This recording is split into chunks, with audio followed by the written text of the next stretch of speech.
All right, now, everybody. All right, now, everybody. Quiet, listen to me. We're going to start a show. Now, some of you people have been with me before. You know it's going to be a tough grind, but we're going to have a show.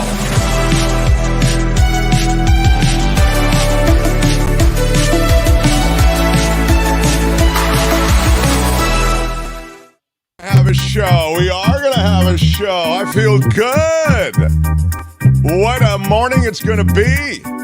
Or what an afternoon it's going to be. Or what an evening it's going to be. If you're watching in delay, if you're watching in replay, we welcome you. Got the full crew here. Oh, yeah. Kim, how are you? Kim, how are you? Hey, good morning. Yeah. You feeling better, Kim? Yeah. Okay, good. Tony's here. Thanks, Tony. Yeah. Tony, would you like to explain what happened with the double clutch on the beginning of the show? Well, I pushed the wrong button. No. Thanks, Tony. Okay. And then when I pushed the right button, it decided, nah. So I had to push it again, and nah. And then the third time it worked. So I see. Well, Tony, what angered you? All right, well, I'm on, starting off good today. all right. That's my one for today. That's my one. Yeah. Usually you were stopping the bad stuff. Today you're creating the bad stuff. Good morning, everybody. Morning. Yeah. The news about the Whole Foods closing in San Francisco we had yesterday, but what it might spell in a bigger picture way for San Francisco and the Bay Area is what we will discuss today. We'll also get to John Rothmann, who's coming in at 10:35. We'll talk about all things related to world events. I'd love to talk to him about this Pentagon leak, some of the stuff that's been associated with emails and other intel that seems fairly current. In fact, that's one of the shocking things about it in relation to Ukraine and in relation to the disposition the U.S. has toward a lot of the, shall we say, a lot of the situations worldwide that the U.S. is involved in. I mean, specifically, it extends beyond Ukraine. It even touches on China and Taiwan and all of these sensitive spots where the U.S. is walking a very fine line, and you end up with this information getting out there, and obviously it's going to have to be handled diplomatically. I don't know that there was any. Well, I'll talk to John about it, but I just wanted to mention. I'll finish this thought. I don't know if there was anything in there that the U.S. has to be embarrassed about, particularly, aside from the fact that the information is out. But from a diplomatic standpoint, I think that's your issue, that the information is out. We will touch on a couple of things that we, in addition to the San Francisco thing I was talking about, one of which is water. There is a new policy being crafted in the West after 23 years of drought.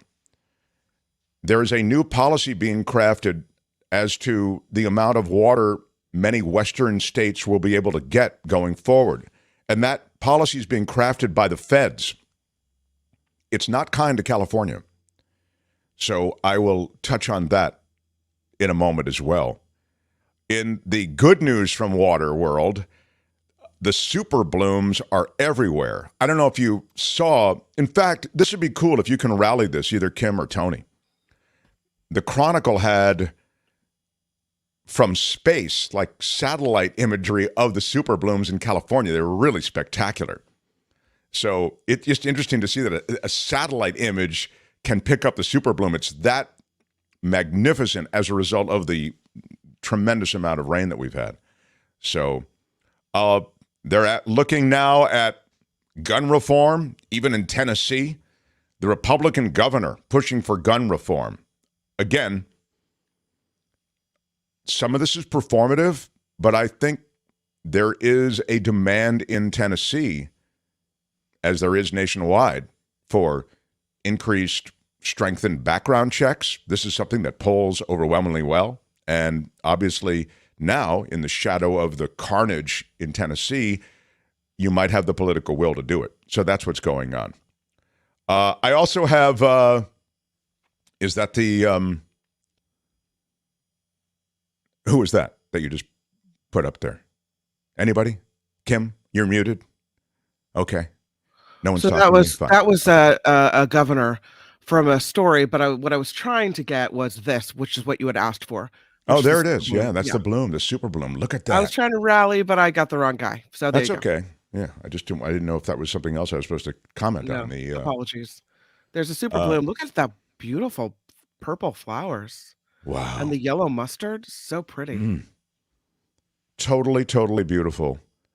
That's about 100 miles from L.A. Yeah, that's is it the Grigio Plain? Pretty spectacular. It's purple. For those just listening, I think Kimberly described it well. It's purple and kind of a mustard colored to the south. Anyway, all of that is way alive in California and will probably be that way for another 2 weeks, and then it starts to die off. But if you're planning on a super bloom trip, you probably have 2 weeks to do it. We are a crowd-funded show. I'll tell you this off the top, and then I won't bother you again about it. But click the like button, which is Smash right there. it with your iron rod. You can smash it. You can click it however you want to do it. If you're on YouTube, it costs you nothing. We appreciate that. A quick smash and Smash it with your iron quick dash rod. is all we need. And if you haven't yet, please visit our website, themarkthompsonshow.com. And at themarkthompsonshow.com, there are click-throughs to Patreon and PayPal. Those are the cleanest ways to contribute to the show and be part of the community that supports us every day. We really appreciate that. And as I say, both Patreon and PayPal, they take less from us. And then, in other words, they give us most of the money that you contribute, which is really great. And that's just a terrific way on an ongoing basis to support this show. And we need the support. So a lot going on. Let's get to it. The Mark Thompson Show. There is something going on. It's called, and this is an economics term, I think, doom loop. Doom loop refers to, it can happen in banking. Remember the banking run? There's a doom loop aspect to that. People get nervous. They take their money out of the bank. Then that creates a ripple effect of more people getting nervous about the banking system. More people take money out of the bank. They don't have assets. Less loans are issued. And it's a cycle. It's a doom cycle, right? So they call it a doom loop. I think it comes from economics. Now they're talking about that doom loop in relation to one of the greatest cities in the world, and that's San Francisco. San Francisco is spectacular. San Francisco is beautiful. San Francisco is sophisticated. San Francisco is working class. San Francisco is white collar. San Francisco is everything. San Francisco is, simply put, a world-class city. And somehow, San Francisco could end up in this doom loop. And there was a good piece, I thought, in the San Francisco Chronicle about just this thing. It essentially links together events that create a spiral of death for the city. And they call it a doom loop, right? So this is from this piece in the Chronicle. Interconnected forces trap the city. This is how it could happen. It's not how it is happening, okay? Because I'll give you the other side in a moment. Interconnected forces trap the city in economic freefall. Workers remain primarily remote.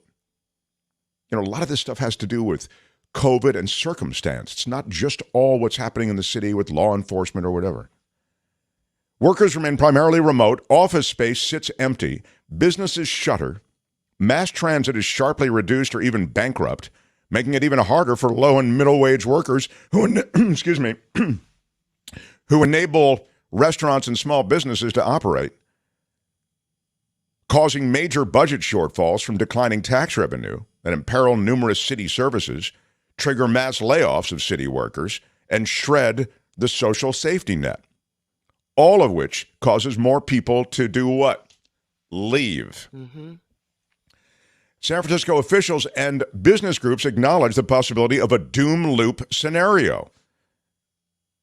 They agree that the city will struggle through an indefinite transition period, but they are optimistic that the city, as it has previously done in downturns, will bounce back to resemble what it was before 2020. Others say, though, that this amounts to magical thinking. Again, this is from the Chronicle piece. And a major reimagining of the city is needed. Though many American cities are struggling in the wake of COVID-19, San Francisco is perhaps, hang on one second. I think this has been the solution being floated is maybe to turn these empty office buildings into residences, right? Yeah. But then you have a different scenario where, well, what if the businesses wanted to come back, and now instead of having a business related south of Market or financial district, you've got people living out there. And so is there a room for the businesses to come back? Or have we permanently changed the face of San Francisco and businesses aren't coming back? So you have to go ahead and revitalize and turn these areas into, neighborhoods instead. There's essentially the solution is both. What they're saying is you can both populate many of these empty commercial buildings with residences. There's obviously a shortage of residential housing and affordable housing. And that this dense business district, south of Market, for example, right, will become a mixed space. It'll become a socially dense area as opposed to a business area purely. In fact, they say, rather than thinking about downtown San Francisco as simply the central business district for the region, I think we can be thinking about it as the central social district for the region. This is the CEO of urban planning at the think tank Spur. I think it's important for us to start to articulate a really proactive vision for the identity of San Francisco. To date, city leadership has yet to pass any major legislation to support significant changes to transform the city. The city's chief economist thinks that the likeliest scenario is that the forces of market capitalism will right this ship. Yeah, let the market decide. It'll all be taken care of. Ideas such as office to housing conversions, that's what Kim's talking about, cannot be done quickly or at a big enough scale to make a difference, he's saying. We need an element of modesty here, he says. In San Francisco, there's a tradition of grand ambitions, and I think we need, rather than promoting a grand vision, we need to let nature take its course while not going off the rails. That's a quote. So the tech boom has changed because of remote workers. Yep. It radically has changed. So you had downtown in the business district of San Francisco, 75% of the city's GDP was generated by these tech businesses. Now, it's the emptiest market in the nation. The office and vacancy rate soared to a record 29.4% this month, 8 times the 3.7% vacancy rate at the end of 2019. So it's kind of what you're talking about. There's all that space, Kim. What do you do with it? Yeah. The percentage of workers actually in the office on a given day has consistently been among the lowest in the country. Again, because it's technology, and they realize people don't actually need to be here. It was about 43% by late March. The absence of office workers hurts more than just corporate office landlords. They're buying goods, they're buying services, they're getting a haircut, they're going for lunch, they're going for happy hour. So you see the implosion. This is the doom loop. More and more businesses get shuttered. When will the office market rebound? No one knows. And now the city is facing a flood of property tax appeals. That's where landlords are trying to lower their annual bills. So City Hall could see a direct hit to one of its most lucrative tax sources, if indeed those property tax appeals are successful. I mean, so that affects spending, that affects budgets, that affects cops, that affects any number of city services. Go ahead, Kim. I was just going to say, even Mayor London Breed has acknowledged that the city before COVID and the city after COVID look very different, and that likely business the way it was won't come back. So we have to adapt and we have to readjust. I was talking to Emily Hoven from the San Francisco Chronicle, who did the story on this, and she said that there's another city, I think she might have said London, another city had great success in turning these business districts into residential districts and doing what you were talking about, which is kind of a hybrid situation. And so the question is how quickly San Francisco can get on board, right? Yeah. Because if you leave these places empty, as you were talking about, there's going to be no tax revenue. The city's going to take this massive hit. So they have to do something to change it. And the question is, how fast can they move? I think there's a part of the whole thing that does have to do with market forces. You know, what's going to happen is if people, and I haven't even mentioned this yet, you know, people leave the city, okay? And this is happening already, but I just haven't mentioned it yet in this conversation. People leave. I think I did actually touch on it, but you end up with residential vacancies as well. And so you have business vacancies, and you have residential, the commercial vacancies, and you have business vacancies. So what has to happen? Market forces do take hold at that point, and you end up with lower rents, and you end up with lower leases on that commercial space, and that brings businesses back into the city.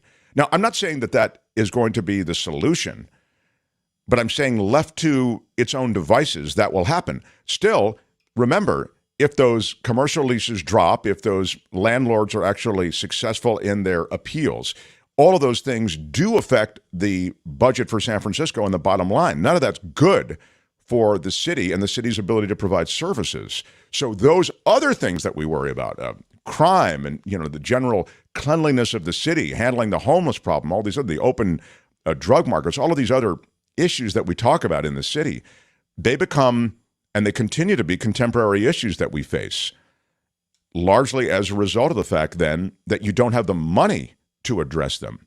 So, you know, that again is it's a doom loop scenario, but just to address the part of things that you're talking about, I think if nothing was done, rents drop and businesses move back in. Once the rent hits a certain number, businesses will come back. It becomes economical to do business in San Francisco.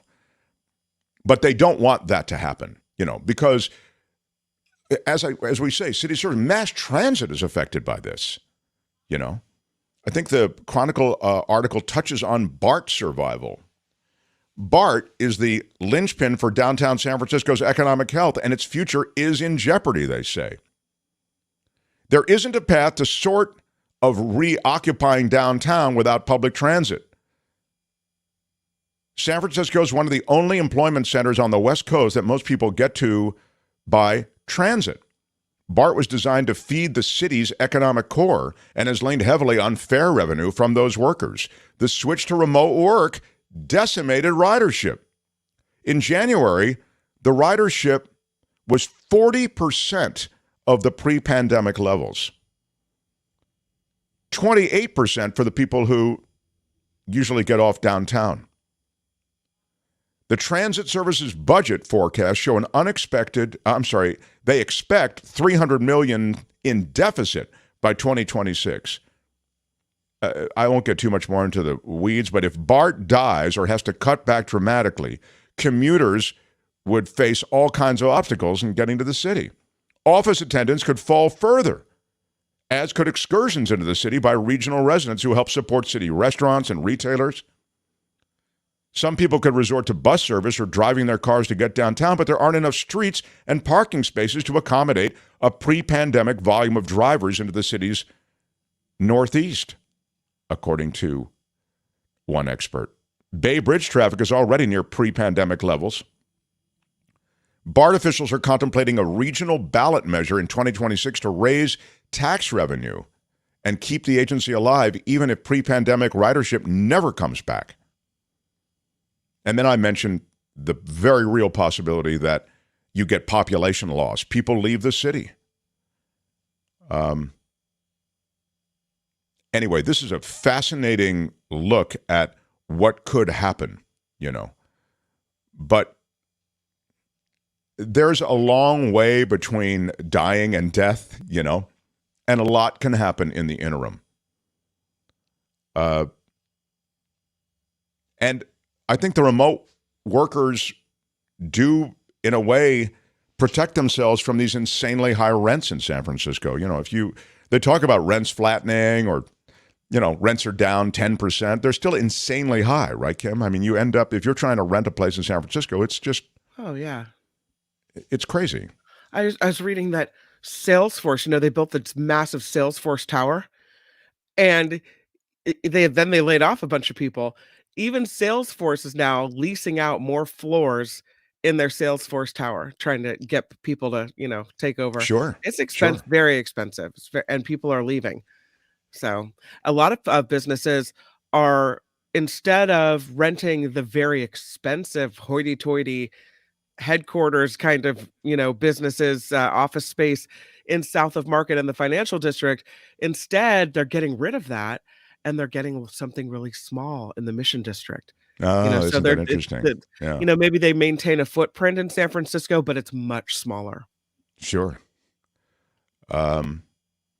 Well, these are real world challenges that the entire city and the entire region is facing. So we'll watch it and continue to touch on it here. So what he's got going here is a situation. we do have a situation. The Mark Thompson Show. You know who has got a situation? Is Rupert Murdoch. I thought of you all when I saw this. There's a big Vanity Fair piece on the Murdochs. And I don't know how many of you are watching the show Succession. We're watching it, and there'll be no spoilers here. I'm not going to say anything. But this is their final season, and it's just magnificent because all the characters are essentially, they're not hateful. Some of them are hateful. They certainly all have their hateful moments. Maybe they all are hateful, actually. I just started this show, so I'm only on season 2. Mm-hmm. I thought for a hot minute that maybe the daughter was the nice one.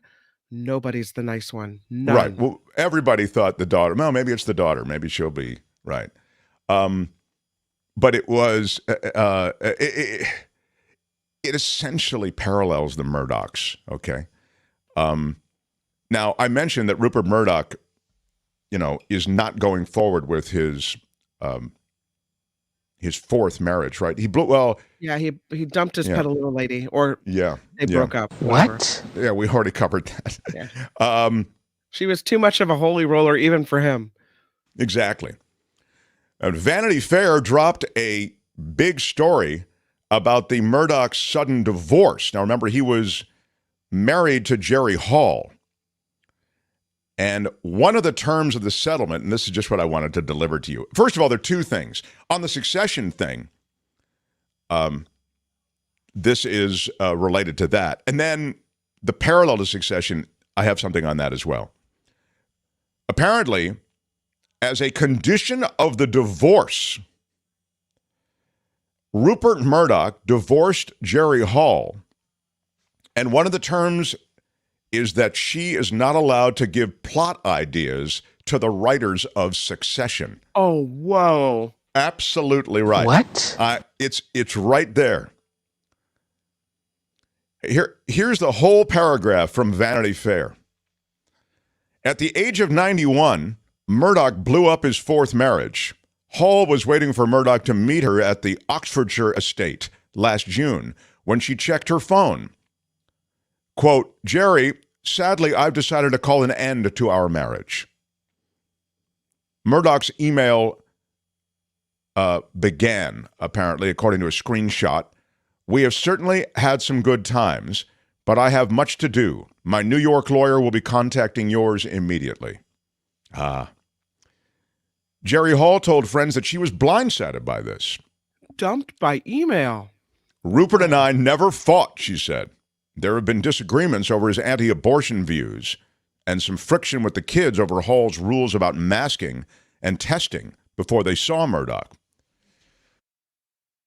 But Hall never felt Murdoch treated these as major issues. Hall and Murdoch finalized their divorce 2 months later.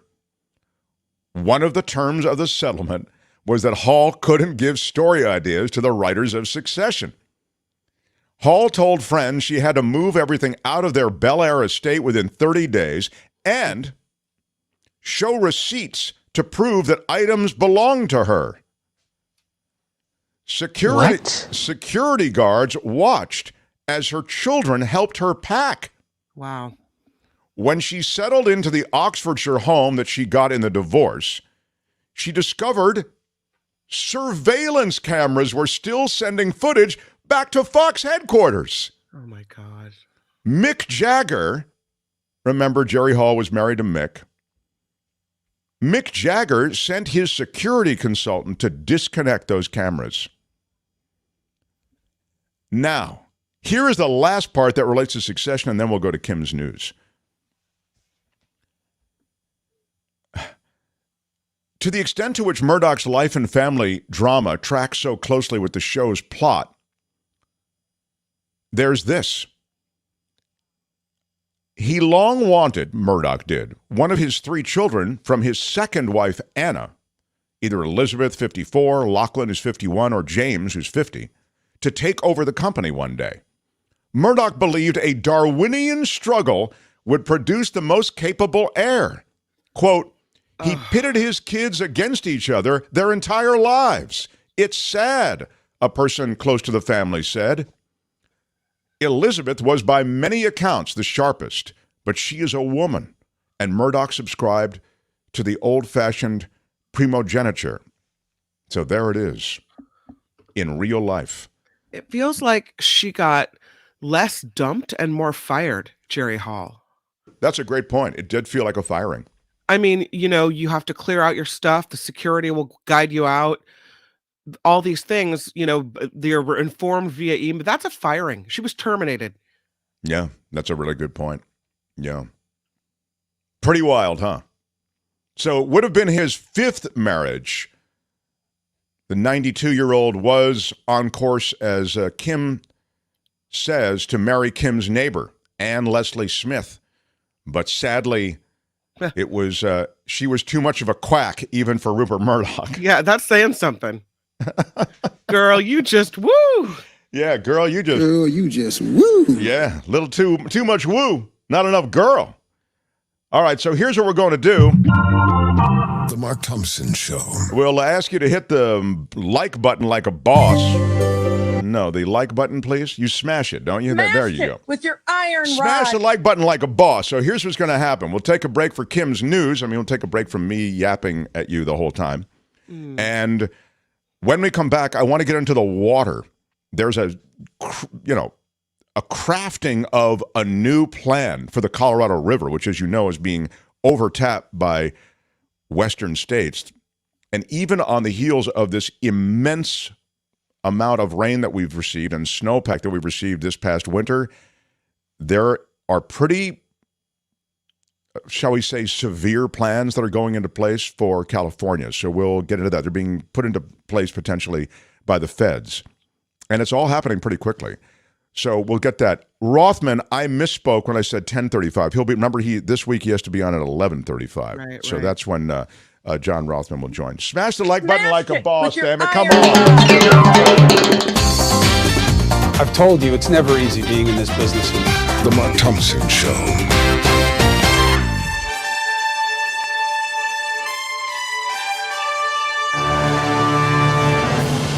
On the Mark Thompson Show, I'm Kim McAllister. Let's start with the environment.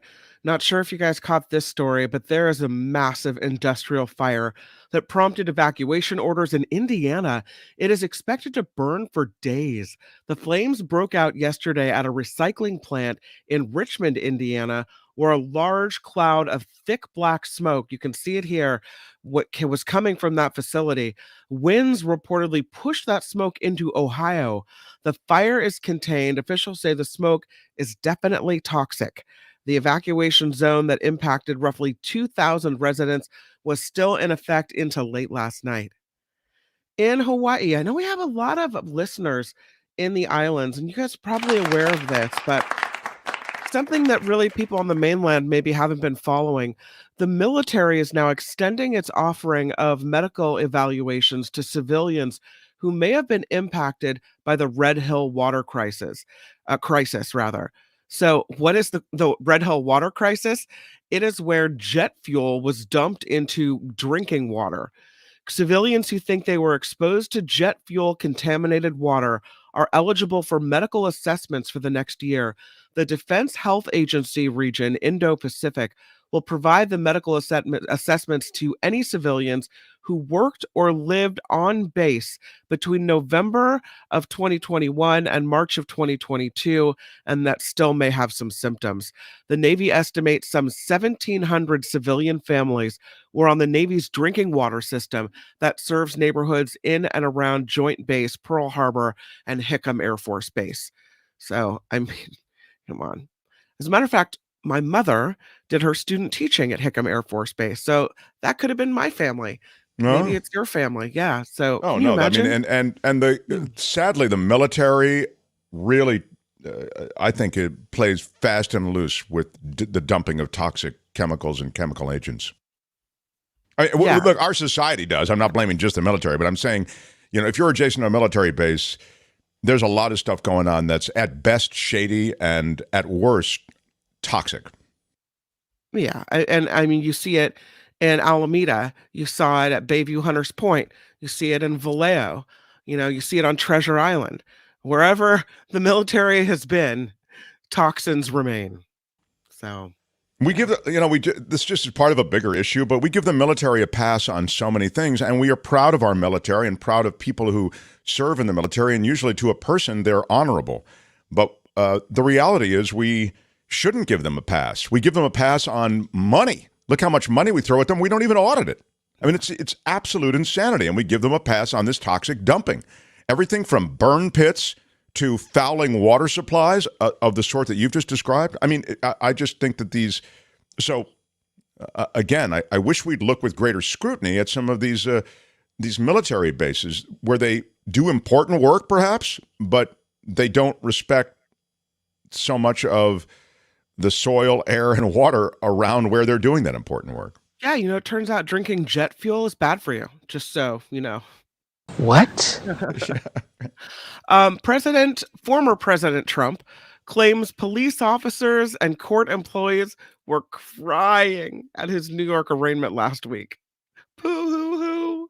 He made the comments during a Fox There's News never been interview. anything like this.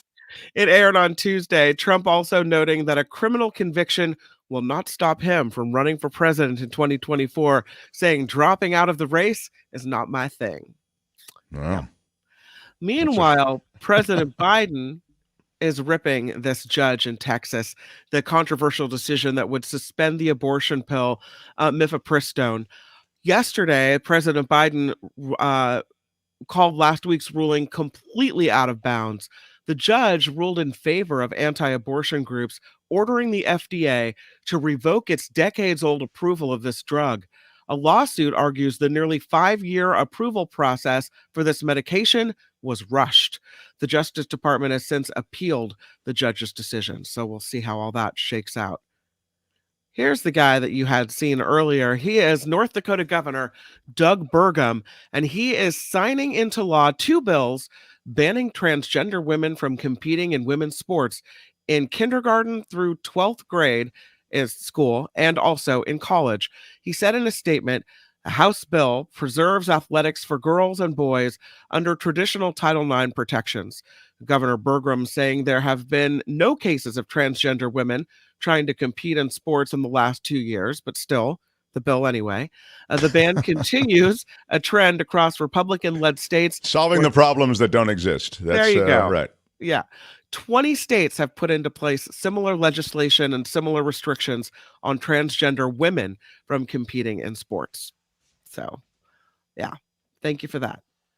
This is interesting. This is the first company to turn it into a commercial venture, the testing of wastewater that we saw during the pandemic where they would test the wastewater for COVID. Well, they can test it for a lot of stuff. Officials in Marin County hoping the analysis of wastewater will become an effective tool in addressing a surge of drug overdoses.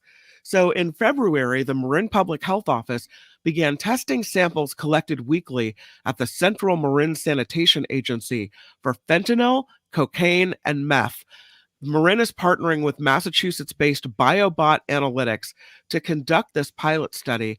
BioBot is the company that analyzes Marin's wastewater for COVID, and officials say the overdose is the third leading cause of death for people under age 75 in Marin.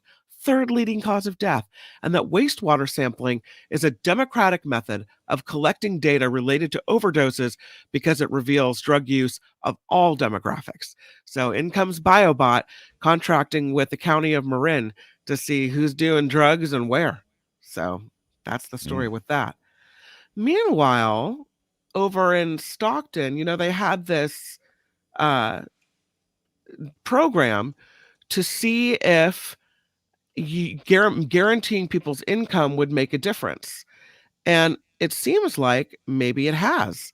So results have been released now on this 2-year experiment testing the effects of guaranteed income on some residents of Stockton. But researchers say the findings were complicated by the pandemic.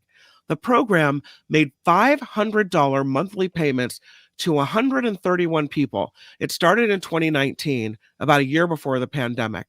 Researchers say wildfires and the pandemic trapped people between competing public health orders. People were told, interact outdoors because of COVID, but then wildfires drove them back inside. The $500, they say, buffered against some stressors by providing people the ability to stock up on household goods and also get what was needed to weather COVID and the wildfire season. A Pew Research Center poll found 54% of adults are against the idea of the federal government providing a guaranteed income of $1,000 a month to all adults. And of course, not surprising, more Democrats support the concept than Republicans. And lastly, I think I have a picture of this. I'll show you this pair of sneakers and the unfathomable amount of money that... Oh, ding, unfathomable. Oh, thank you. I was waiting for the ding, actually, is what was happening. That these shoes brought in. And maybe you think it's, warranted, but I just can't even understand it. This is a pair of signed, game-worn Michael Jordan sneakers. Fine arts company Sotheby's announced that the shoes worn by Michael Jordan in the second half of Game 2 of the 1998 NBA Finals recently sold for more than $2.2 million. Wow. What? These shoes sold for $2.2 million. And this is their new hoax. Wow. It does. I mean, now, did he wear them or just sign them? Do you want a house in San Francisco or do you want Michael Jordan shoes? I don't know. What do you think? It is the highest. There's never been anything like this. What? I'm sorry, but he didn't wear them. He just signed these. He did. He wore them. He did wear them. Okay. So in the game 2 of the 1998 NBA Finals, Jordan and the Bulls completed the last dance, capturing their 6th NBA championship. So he wore them in Game 2. He didn't wear them in the final game. So he wore them and then he signed them. You can see his signature on the toe there in white. I see. It is the highest price ever paid at auction for a pair of sneakers. Wow. In the game that he wore them, Jordan led the Chicago Bulls with 37 points in a win over the Utah Jazz. Wow. Tell your little friends, the dreams do come true. Well, that's an expensive dream. That's Albert loves that stuff. He loves that. He loves to collect those sneakers. Albert, thank you. And I don't know. There's a whole subculture of sneaker collecting, Right. This story dedicated to Albert. I don't know if he'll ever be back. Wouldn't it be wild if he was the guy? There's 2.2 million shoes and off he goes into the sunset. Yeah. Albert, thank you. Oh, that's funny. Too good. Mark Thompson show is crowdfunded. Thank you very much for being part of our community, participating in the chat, hanging out with us day after day. If you would like to support the show financially, please consider becoming a Patreon member. It really helps us out. You can also support us via PayPal. You can find these links and so much more at themarkthompsonshow.com. I'm Kim McAllister on The Mark Thompson Show.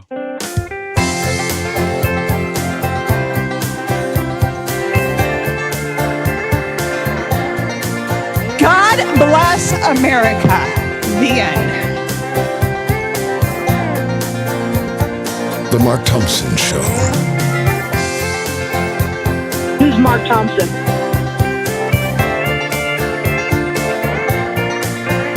Smash it with your iron rod. We'll do it live. I'll write it and we'll do it live.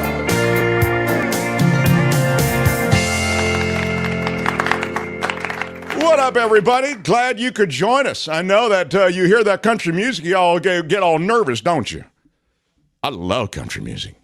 Don't play a lot of it. Kind of freaks people out. Tends to be there's a radioactivity about C&W, as they call it. People don't, you'll find that people treat it as though, well, I like all kinds of music except country, they'll say. But Western's fine. Yeah, the Western part I like. Western music's like country's. I love it, man. I love it. But I understand. I mean, when it comes to music, you can't. I think that it's one of those things you can't. You can disagree about it, but you can't get angry about it. Like, how could you like such and such? Everybody's got something in their iTunes run or their Spotify run or whatever where they go, I don't know that people would, like to see me crank up the Britney Spears and, whatever. What's your guilty pleasure? Exactly. Thank you. It's a guilty pleasure. What's a guilty pleasure you have? I'm unapologetic about my Brit. Love my Britney Spears. But we've all got stuff in there that, yeah. I saw in the chat on the trans thing, it's always interesting. Randy's always stirring the pot. He's our pot stirrer. Did you see it in there? I haven't been able really to follow the chat. This is really sad because I can't follow the chat, keep my train of thought and everything. So I kind of count on Kim to get a lot of this when she's doing the news. She can't. So during your news, you reported on a trans swimmer. You reported, on Indiana new legislation that's passed to prohibit trans athletes from competing. North Dakota. Okay. Yeah. And it was K through 12. Is that what you said? K through 12 and also college. Mm-hmm. So I said it's a nothing issue. K through 12, I felt was a nothing issue. The college part is far more of an issue. Now, maybe I'm wrong about K through 12, but it seems to me. And then Randy wrote this. And Randy's our pot stirrer, which is fine. If you listen to Riley Gaines, and Riley Gaines is a celebrated, meaning high-profile female swimmer, not trans, okay? But has led protests against trans swimmers participating in these sports against her. The trans competing in women's sports thing is not a nothing issue. And Randy, you're right. It's not a nothing issue. What I was referring to, and I guess I kind of misunderstood, was the idea that the K through 12 thing or whatever, it struck me as a bit of overreach. When I say a bit of overkill, might be a better. There she is. Now, she is a terrific swimmer, and in the 200-meter freestyle at the NCAA Women's Championship, she finished tied for 5th with Leah Thomas. You remember Leah Thomas? She's the very high-profile transgender swimmer. Right. And she was allowed to compete against these cisgender females under the NCAA rules. I think you can have a legitimate conversation about what should happen here. Once you've gone through puberty as a boy, those people I've talked to who are in the swimming world, and I know somebody who's a pretty highly placed official, travels all around the world doing these meets, and he was telling me once puberty has been completed or once you've lived through puberty as a man, as a boy, the body is truly different to the point that it isn't, this is his thought, it's really not a fair competition anymore. Still, what they do is I think they test for hormone levels. Kim, maybe you know something about this, and they essentially, I mean, I wasn't planning on getting into this today, so I normally, you know, some of the research I do for a story, I don't have at my fingertips here, but that's my recollection that they check for hormone levels. In other words, they check to see that this person who has transitioned has actually transitioned, and so this person that was a male is now female. So that's how the NCAA lets them compete in these swimming events. But I mean, I think this is a legitimately controversial issue. Well, let me just say this last thing, though, about the legislation. Right. And I think this is what motivated my comment. I don't know that legislators need to get involved in this. You know what I mean? I don't know that. I mean, I think event organizers, this to me is a little like the FDA getting trumped by some judge in Texas. I mean, what the hell do legislators know about whether or not a swimmer who is transgender should be able to compete in some swimming event? It's absurd. There are official bodies in the NCAA, governing bodies, that can make decisions about their own competitions, don't you think? I think the line in the story that got you was that there had been no transgender swimmers or people playing sports in the state in North Dakota for the last 2 years. So then why are you moved to make this law, if not just for, you know, it's the hot button issue of the moment? You have no incidents of it becoming a problem in your state in 2 years. So what prompts this? What's the reason for it? Thanks for reminding me. That's exactly right. I guess what I'm saying is we're bleeding out as a society in so many other ways. We're awash with guns, with corruption, and yet that's the issue that you focus on with a press conference and an announcement, and you sign that legislation. It just doesn't make any sense to me. So Randy's not wrong, but I guess you can see what I'm thinking. Thank you for reminding me, where that was all coming from. All right. I wanted to do something on water, and I still do. Smash the like button like a boss while I'm asking with your iron rod. While I'm thinking of it. And let's The Mark get into Thompson that. Show. If you're just joining us, John Rothman's normally here Wednesdays at this time, but today he's going to be on at 11:30, so we'll have that.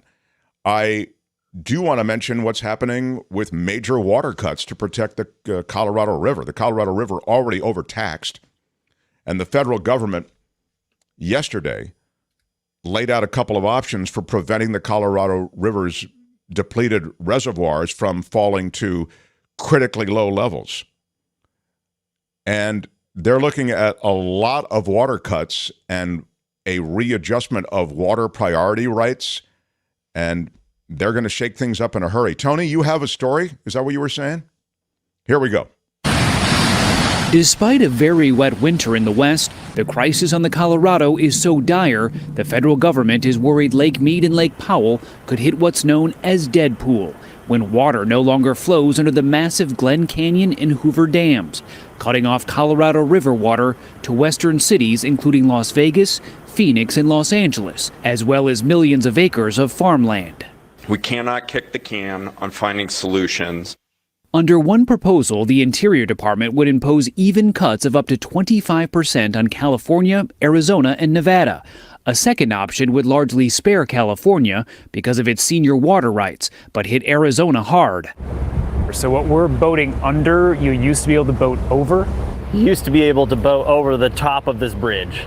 Last year, we visited Arizona's Lake Powell. The second largest reservoir in the country has dropped so low, one sunken rock formations can be seen for the first time in decades. And there are fears the Glen Canyon Dam could stop generating hydropower for millions of people in the West.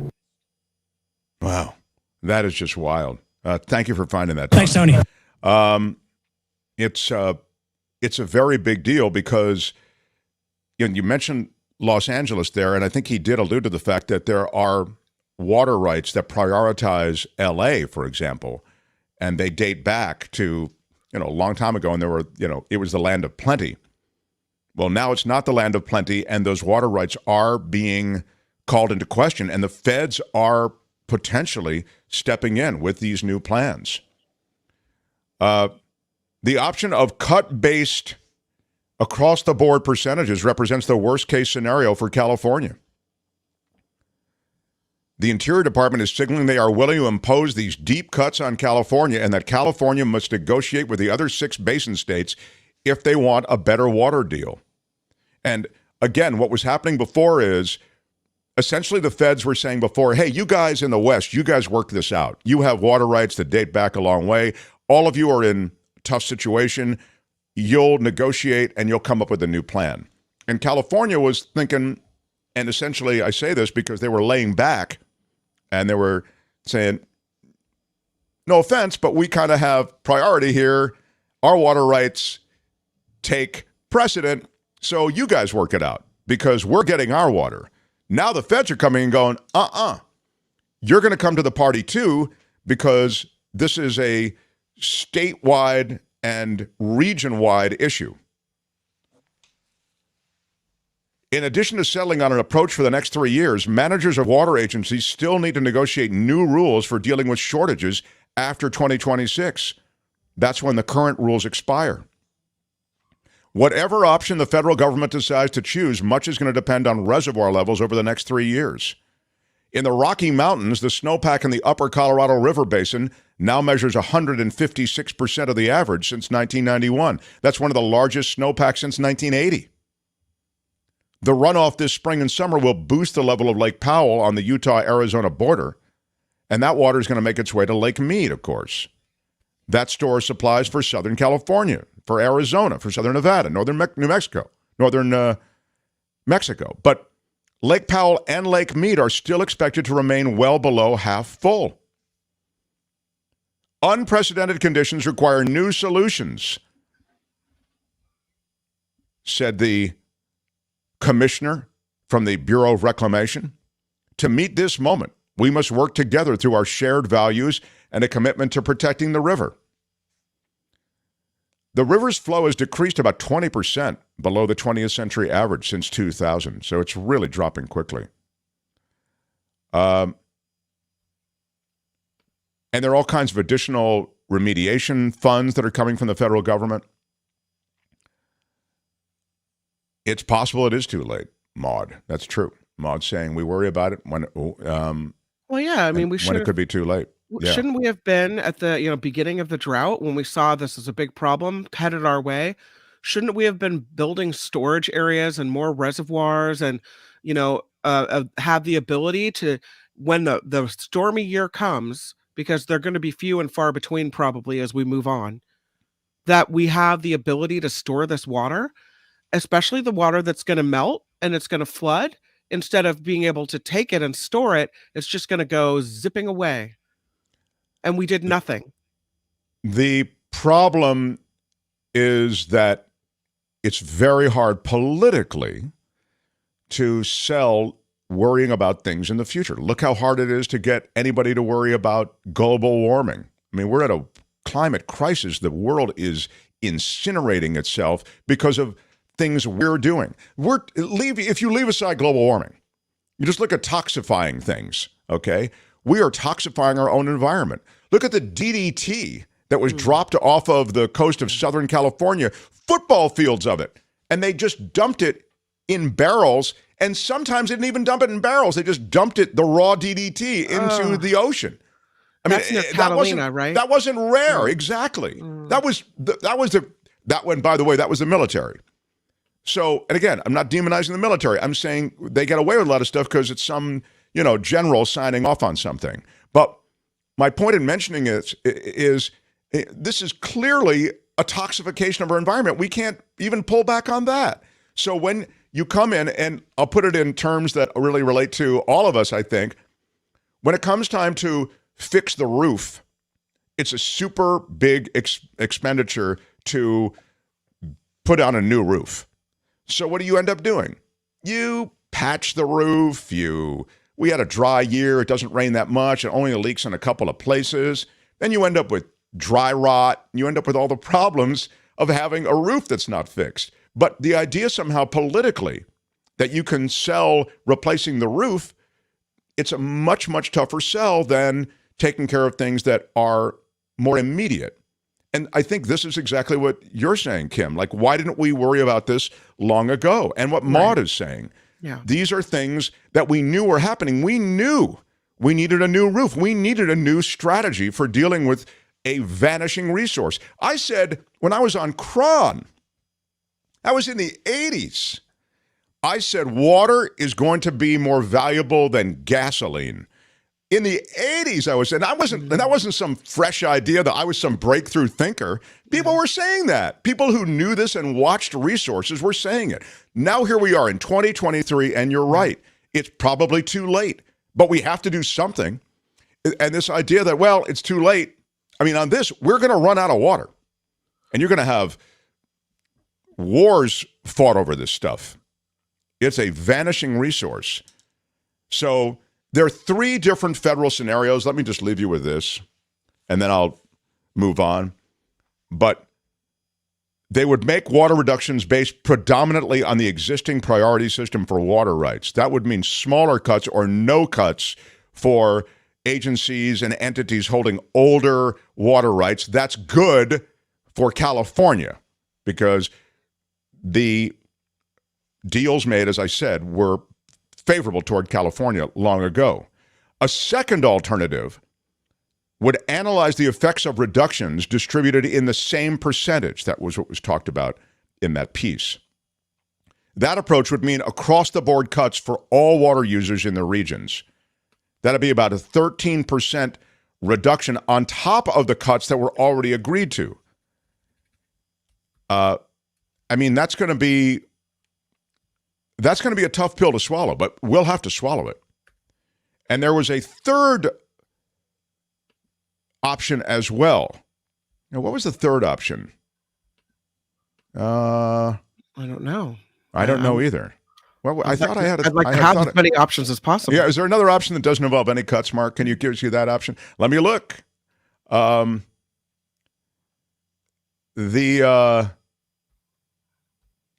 Maybe there aren't three options. I thought there were three. Nothing. No third option for you. That's it. You get Well, nothing. the CBS report only said there were two, so. Oh, maybe there were only two. Are you God, why inventing did I think there were options? three? Mark coming up with solutions. No, all you're over right. the It's place. just two options. Bad and worse. Got it. Yeah. Yeah, bad and worse. Yeah. That's funny. My God. What? I know. I thought there were three options. There really ought to be three options always.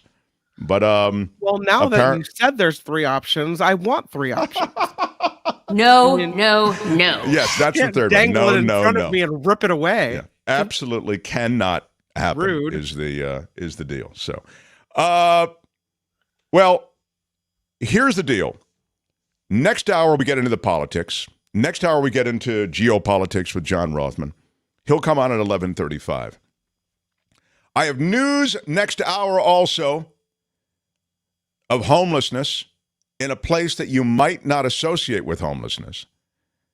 I also have news of a coming strike, and it will affect your life in one way or another, probably. And finally, I have news of the Royals.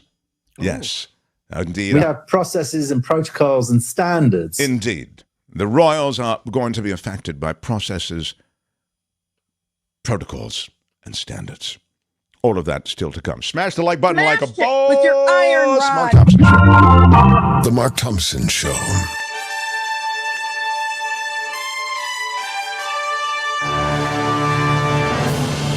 On the Mark Thompson Show, I'm Kim McAllister. We'll start with electric vehicles because the EPA wants nearly 70% of all new vehicles sold in the United States by 2032 to be all electric. White House and EPA officials are trying to achieve this by pushing new pollution standards. Republican critics are calling this an overreach by the EPA and an over-reliance on China China, which makes most electric car batteries. So we'll see how this one happens. There are several news outlets suing for access to the January 6th surveillance footage that House Speaker Kevin McCarthy gave to Fox News.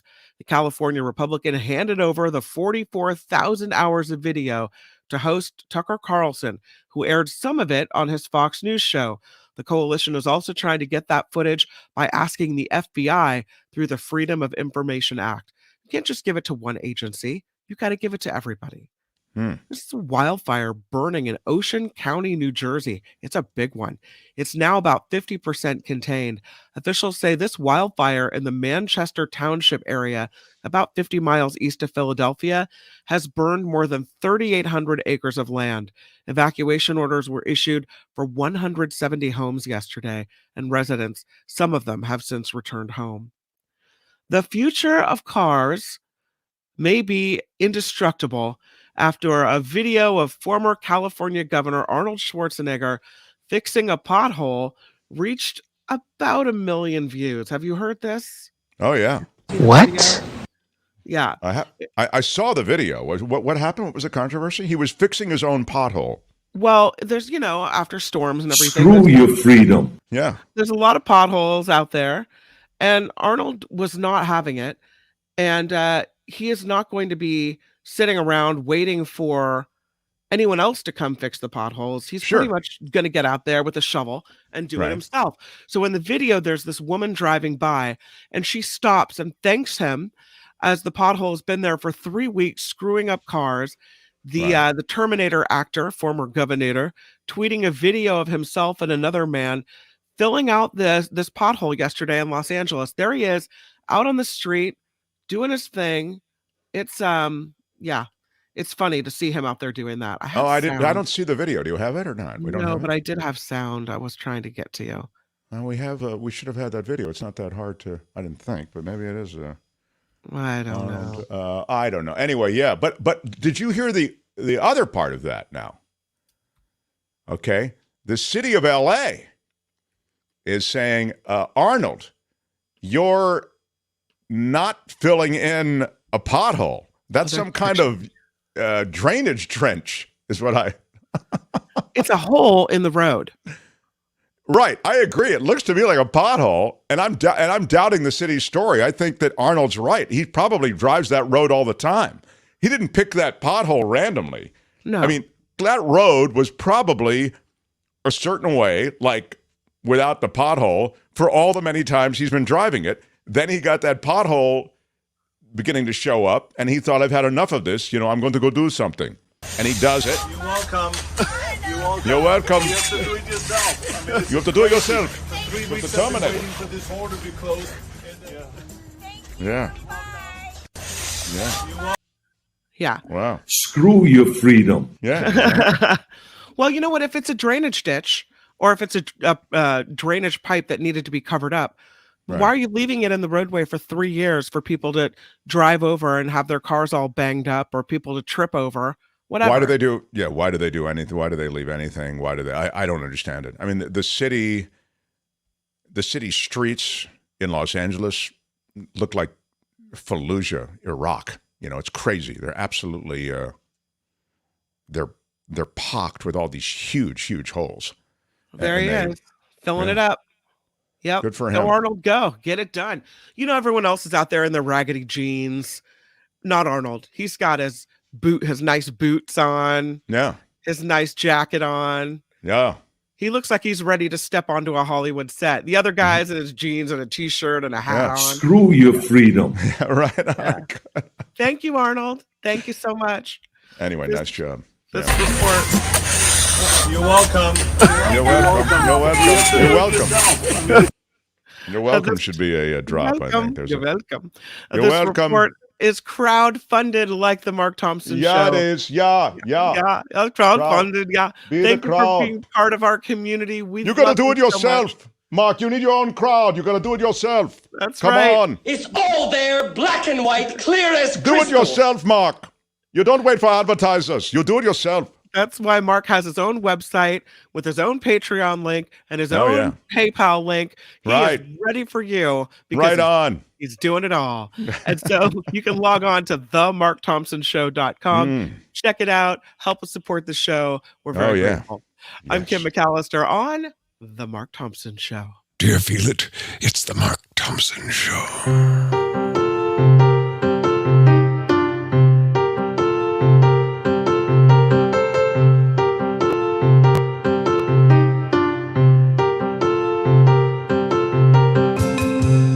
The Mark Thompson Show. I think you know what the problem is just as well as I do. Who's Mark Thompson? Everything is going extremely well. I'm sorry, Dave. I'm afraid I can't do that. What can you tell us about the scene? Oh my God, oh my God, oh my God. I apologize to every preacher and pastor. Y'all can all go to hell and I'm going back to Texas. What he's got going here is a situation. We have processes and protocols and standards. No, no, no. 60% of the time, it works every time.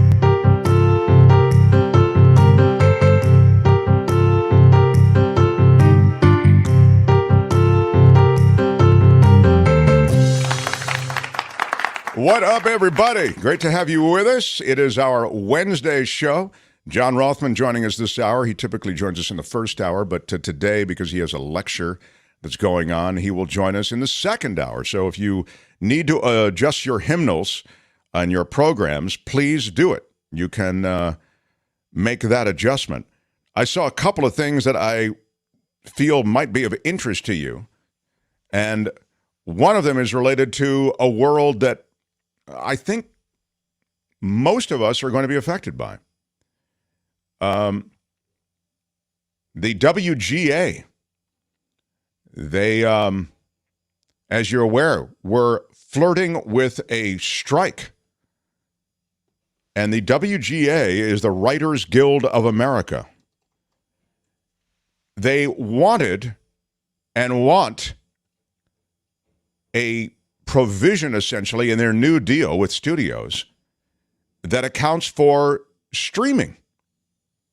You can see how media has changed, even in the way we do media, and it's changed immensely in the way studios, writers, producers, and directors do media. So all the old terminology doesn't apply anymore, right? The demands include increased residuals for reuse markets. The reuse market is all the different ways that this product that they come up with is repurposed. They also want the reduction of mini writer rooms. Mini writer rooms are what they put together generally before a show is formally going into both production and before it's completely coalesced from a writing standpoint. They put together these writers and they kind of hatch script and story and all these things. They call them mini writer rooms. Coalesced is a ding word, yeah. Increased contributions to pension plans, health funds, standardized compensation, residual terms for features released either theatrically or via streaming. They want to combat discrimination and harassment, promote pay equity that they feel has been neglected, a strengthened regulation of options, and exclusivity in television writer employment contracts. A simple yes vote, and the vote is going on right now. Kim, maybe you can watch it, and you can watch The Wire. Tony, maybe you can see, but I think it's going on right this instant. A simple yes vote does cast authority for the board and council to call the strike, but an overwhelmingly big number is needed in order to send a strong message, they say, to the Alliance of Motion Picture and Television Producers. That represents the 9 largest studios in Hollywood. The membership is in a united front, they say, in their agenda. The stronger the support for a strike will be if they get more and more signatories on board. So the WGA right now is going through all of this. In anticipation of a possible strike, some shows, including NBC's Quantum Leap and La Brea, rolled production on the current season right into the next so as to bank episodes to offset any interruption. More writers work at the MBA minimum now, according to the WGA, than a decade ago. Only 33% of all TV series writers were paid the minimum in 2013 and 2014. But in the nearly 10 years since, that number has jumped to 50% who are making the minimum. Lower weekly pay of the writers and producers represented was also cited as being down 4% throughout the last decade. So this is pretty big news. There are a lot of shows involved. The last strike was in 2017. It lasted 100 days. They had to shut down 30 Rock, Big Bang Theory, Brothers and Sisters. 3 CSIs were shut down in the last strike. Desperate Housewives, Grey's Anatomy, Heroes, How I Met Your Mother, NCIS, they all shut down during the last strike. And you're looking at that very real possibility here as well. So you'll watch it for us, Kim? I think it's going on right now, the vote. Yeah, it is going on right now. I was looking at the WGA contract 2023.org. Yeah, the voting is currently underway. So right. Yeah, so there you go. We had the great Billy Ray on, award-winning screenwriter, wrote Hunger Games, wrote Captain Phillips, remember? And we were talking about this. And the other thing that I mentioned to him was the use of ChatGPT, AI. I use ChatGPT, meaning a generic term for any AI, to write scripts, both in television and film. And that's something else that the WGA wants restricted. Because you can literally break story, and you can do punch-up, and you can do any number of things now with the AI doing a lot of the heavy lifting. So after AI essentially cranks a script, you just have a real writer go over it, a human writer, and clean it up, and you might actually have a usable product. I mean, a kind of meh script, but it may not be. And meh script sometimes is enough. I don't know if we're going to see the result today. They say the voting gets underway today, but goes through Monday, April 17th. I see. So it's I don't think we're going to have the result today because I think it's an ongoing for the next several days. Here it is. Regulate use of material produced using artificial intelligence or similar technologies. Yeah. It's fascinating because I think so many of us take in this content and we do it in ways that we don't, we even think about. But that's what's going on. John Rothmann joins us bottom of the hour. I was going to mention that I saw some kind of gossipy news. I don't know if I want to. The Mark Thompson Show. I don't know if I'm usually not into the gossip, as you know, Kim. I'm a sophisticated man. You know what, though? We've talked about some serious stuff, some environmental stuff, water stuff. We've hit the hard things, and I think maybe a little lighthearted fluff is all right sometimes. Well, as you know, I don't think it's lighthearted, Kim. I think affairs of the heart are indeed serious affairs indeed. Oh. And so it is with the greatest seriousness that I pass along the word that Sean Hannity is dating Ainsley Earhart. What? Yes, it's nice to see those two kids hanging out together. They met right there at the Death Star of Fox News Channel. Do you have a picture, Tony? Maybe you can rally a picture of Ainsley. Oh, I think Tony's dealing with another situation. Maybe, Kim, you can rally. I'm working on it, yeah. Yeah. In any case, Ainsley Earhart is the little bundle of blondness that is on Fox News Channel in the morning. And Sean Hannity is the fire-breathing dragon of prime time. And the two of them have hooked up, you see.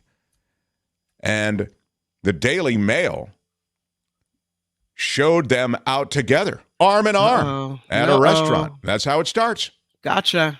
They were traveling with Ainsley Earhart's daughter in Palm Beach, Florida.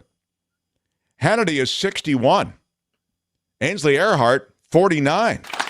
No, there you go. Relationship rumors have been flying. Well, we're going to try to get a picture of seriously? I have it. I'm getting it up. I mean, can we not get that going? I mean, Seriously, what the? I'm telling the story. I'd like to see the people. No, Ainsley is not a man, as I will show you in a moment. If we can rally a picture, maybe we can't. I mean, I don't know. It's all over Daily Mail. Thank you, Sean Hannity on the left, Ainsley on the right. Thank you, whoever is. That's Tony. Thanks, Tony. Yeah. A little bit more about Sean Hannity and Ainsley Earhart. They first sparked relationship rumors 3 years ago, but this is believed to be their first PDA. PDA stands for what, Kim? Public display of affection? The Hannity host was previously married to Jill Rhodes for more than 20 years. Oh, that's a good, successful run, I think. God, can you imagine being married to that turkey? Oh, a dream every day. No. I can't even imagine. It was great. I loved it. Exactly. Me too. I mean, you asked him to bring the milk home. He'd tell you a lie. You couldn't believe anything he said. Lie to me every day, baby. That's all I care. Tell your little friends the dreams do come true. Exactly. My dream to hang out with Sean Hannity has come true. Dear Diary, another great day for Ainsley Earhart and Sean Hannity. The two of us lingering in the Fox News Channel makeup room long enough to catch each other's eyes. Special. Something that this country has really never witnessed. The Hannity host was previously married to Jill Rhodes, as I mentioned, for more than 20 years. They divorced in 2020, have 2 children together. Earhart, who co-hosts the Fox and Friends morning show, shares a daughter with her ex-husband, former Clemson quarterback Will Proctor. They divorced in 2018. It's a rom-com in the making, everybody. Pretty spectacular. I really am impressed. I mean, I got to tell you, Sean Hannity, mad respect for Sean Hannity hitting on Ainsley Earhart, pursuing a whole closeted relationship. Now they've come out of that closet a little bit, while also serving up the disinformation of the Fox News Channel every night. I mean, I got to tell you, that's not easy. There's never been anything like this. Right. He's slinging that BS every night. He's having to make it up. Yeah. And still, he's able to. Remember, he was texting the president at the time he was president, Donald Trump. Sean Hannity was essentially his chief of staff or his number one advisor. So I would like to thank a great woman named Ginny Thomas. Do you know Ginny Thomas? Anyway. She's a great woman. Yeah, that's the deal on Sean Hannity and Ainsley Earhart. Good luck to both of them. Troubling, but it's nice that those kids are getting along. They deserve each other. They do. The Mark Thompson Show. Pretty crazy. Yeah. And finally, I wanted to mention something that I think is it's being twisted in media, and here's what the story is. Weight loss may mean a risk of death for older adults, according to a new study. What? Right, that's the headline, exactly, right? So What? Right. It's very what? A new study shows that weight loss in older adults is associated with early death and life-limiting conditions.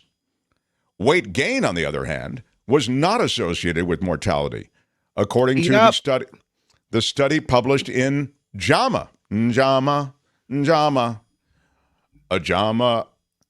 Medical professionals have known to be concerned when older people with health conditions lose weight. But researchers have not fully understood the impact of weight change on healthy older adults, according to this lead study author. The study was done in Melbourne, Australia, 17,000 adults at least 70 years old, more than 2,000 adults in the United States who are at least 65 years old, Everyone who participated in the study was weighed at their annual checkup between 2010 and 2014. The study found that even a 5% weight loss increases mortality risk, particularly in older men. Okay, I'm going to reading this, then I'm going to tell you why it's BS. Weight gain in healthy older people, on the other hand, showed no association. The association was found across starting weights, meaning people who are medically classified as obese also were at an increased risk when losing weight. And they came up with these conclusions and that headline. So if you're overweight and you need to lose weight to be healthy, don't do it because you'll die? No. And here is the devil. So here you go. My bad. I'm sorry. Right, exactly. Here is the deal. They took out of the entire thing people with cardiovascular conditions or people with existing diabetes and disease of any kind. If you had a physical disability and it was related to weight in part, like diabetes or some kinds of diabetes. Well, you can't take those people out of the study. They're the people that need to lose weight in order to be healthy. Thank you. That's exactly my point. People that are dropping weight due to illness like, I don't know, cancer or an infirmity where you lose weight and it's a bad thing were studied, but the people who lost weight for a good reason weren't studied? Exactly. That's exactly it. And so you see, even if you're looking at the study at all, a kind of slipshod research. The study wasn't even involved in looking at diet quality. It excluded recent hospitalizations. It excluded any number of things that are relevant. I mean, when people get sick, I'm talking about not always end-of-life sickness, but where you're fighting maybe cancer or something like that, you lose weight. Well, that's in the study because you started healthy. So that goes down in the column that suggests that your weight loss is associated with end of life. Well, it wasn't the weight loss that was relevant. There was no causation there. So causation's a ding word. I really thought this is great for just that. Look, all of us in America, we're an overweight country. We all like to live our life and not to be told to restrict ourselves in any way. So this study was like, oh my God, this is manna from heaven. Weight loss, I'd love to lose weight, but apparently there's a risk of death if I do, even 5%. No, this study is BS. And I'm surprised it survived any kind of scrutiny whatsoever. Feels to me a little clickbaity. Yeah. But anyway, that's the latest on that. You may have seen it, and I saw it and I thought, and the more I read, I thought, wait a minute, this is just all done wrong. So it's not the sort of thing that we have processes and protocols and standards that we would do here. We'd have a certain quality of work that would be done here. I want to get to John Rothmann, which we will do after Kim's news. I have one last story, if I can share it with you. We have processes and protocols and standards. But can we, is it okay? Can I do one more story before I... okay, all right. The Mark Thompson Show. I think you'll be interested in this. Prince Harry is going to go to the King Charles and Queen Camilla coronation without Meghan Markle. What? Oh. The Duchess of Sussex is staying in California with her 2 children. They'll be celebrating Prince Archie's birthday during that coronation weekend. Well, they can't celebrate it during the coronation? Wouldn't that be fun for your birthday to go to a coronation? And you get a crown, and you get a crown. Happy birthday, everyone. I just don't get it. I really don't. But apparently it's real. She's keeping him behind. How do you feel about that, Kim? Lacks a little respect for the crown, does it not? Well, he has a strained relationship right now with his father and his brother, and she doesn't really add to the situation. So. Oh, I see. Yeah, she is. They wrote the book, of course. I forgot about that. Yeah. Oh. but certain traditions must be maintained, Kim. The royals must stand as one. Rule Britannia. The colonial white race that the British Empire signified must be honored in a coronation. Yeah, I don't really have much. I don't have much use for the whole thing, as you know. I think it's the British history is one of white dominance. It's a whole thing by definition is racist, right? I mean, you have to be of the right bloodline in order to be king or queen. I don't know. I mean, Prince Harry married a woman who is part black. And she was welcomed with open arms. Yeah, saw how that went over. Who is having that conversation? Thank you. All right. John Rothmann is joining us after Kim's news. Smash the like button like a Smash it boss. with your iron rod. Yeah, Mark Thompson Show. Mm-hmm. The Mark Thompson Show.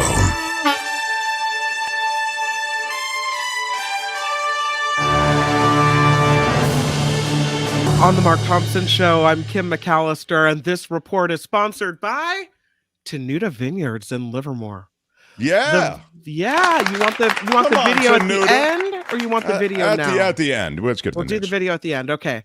All right. So there's a vote on the fate of one of two expelled Tennessee congressmen. It is set for later today.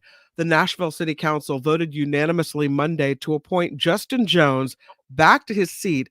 Now the Shelby County Board of Commissioners is poised to take up their own vote with regard to Justin Pearson. The two Democrats, both African-American men, ousted last week for protesting gun violence on the House floor. So the Justins out and now looks like back in. A prayer vigil is being held in Louisville, Kentucky today after 5 people died in a mass shooting on Monday.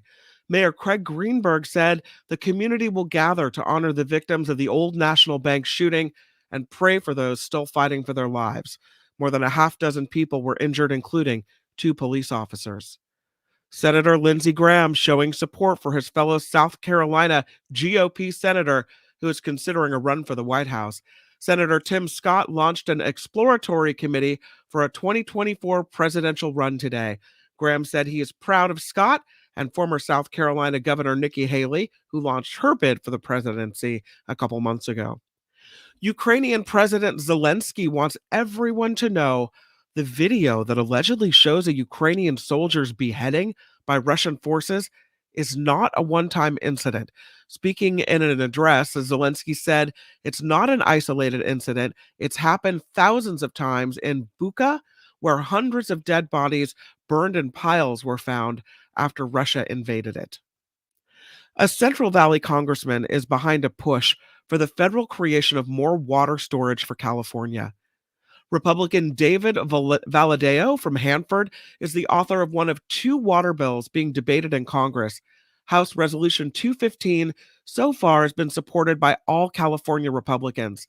Yesterday, congressional representatives from California and the United States traveled to Fresno and Tulare counties to learn more about the need for water storage. Valadao's bill, if it were to pass, would create more water reservoirs and establish a system of rivers and canals under state and federal regulations that would operate under less restrictive environmental rules established under the Trump administration. Advocacy groups, Friends of the River, say they're skeptical about this bill, claiming it doesn't align with the reality of California's climate. Big settlement. California, among 6 states and the District of Columbia, announcing a $462 million settlement agreement with e-cigarette maker Juul Labs. The settlement resolves multiple lawsuits, including one filed by Los Angeles County, which accused the company of violating state laws by targeting young people through advertising and promotional campaigns. California will get just over $175 million. That will fund research, education, and enforcement efforts related to e-cigarettes. Juul, of course, based in San Francisco, also has to stop aiming ads at minors and ensure that retailers are following the rules. And Splash Mountain at Disneyland makes its final run May 30th, right after Memorial Day weekend. What? The log flume ride based on the 1946 movie Song of the South is shutting down. I didn't even know it was based on the movie. Oh, yeah. Yeah. I didn't know. I never saw Song of the South. All right. Song of the South. It's shutting down after complaints of racist imagery. Oh, my God. Y'all can all go to hell, and I'm going back to Texas. Hey, all right. Yeah, it's. I'm sure they're being accused of being woke, right? But they're switching it from a Song of the South-based theme. It will reopen in 2024 as Tiana's Bayou Adventure. So that's good. Based on the 2009 film The Princess and the Frog. Of course, Princess Tiana is the first African-American Disney princess. Oh. There's never been anything like it. Okay. And did you know there are homeless people in Beverly Hills? Are you aware of this? Well, that's a troubling notion. If you're going to be homeless, why yeah, not you're right. pick That's Beverly not a bad Hills? place to do it, sure. I mean, pick a good spot, right? With some 65,000 people living on the streets of Los Angeles County, no city is immune to the problem of homelessness, and that includes Beverly Hills, the ritziest neighborhood area. Last week's city council meeting featured a heated 2-hour debate about dealing with the issue related to crime. Council members didn't have a solid count of homeless population in the 90210 zip code, but they say this number of tents on the street continues to grow. Wow. Morning. Wow. That's rough. That's rough. When the Beverly Hills residents have to step over the homeless. What are you going to do? That's a rough day. Rough way to start the day. That's all I'm saying. Morning. Yeah. So they haven't taken any laws against camping on the sidewalk in the 90210 zip code, but they're now coming. realizing they're it's coming. There's a problem. Exactly. Yeah, I would like to show you. Stay at home and get baked. Well, that's an option too. This report is sponsored by Tenuta Vineyards in the lovely Livermore area. And today, there's something going on at Tenuta. Hey, Mark Thompson, we're bottling your Why Are You Yelling red blend today. This is what a bottling line looks like.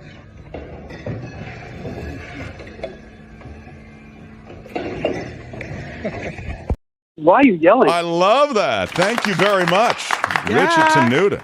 That is Rich at Tenuta. And of course, Tenuta Vineyards makes so many wonderful varietals. I think they have 28 varietals on their tasting room menu. They've got 14 whites. They've got 14 reds. They're going to give you a discount on case purchases.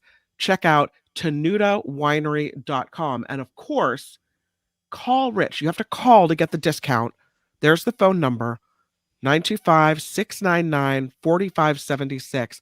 Call and you say, smash it with your iron rod. Oh, okay. And then you get the 10% off at Tenuta Winery in Livermore. I have a bottle right here, as a matter of fact. Look at that. That's the red. And the Why Are You Yelling Red does have a picture of both Kim. Can you see it there? Lower I'm at left the very as you bottom. look at the screen. And and Albert is on there too, and I'm on there on top.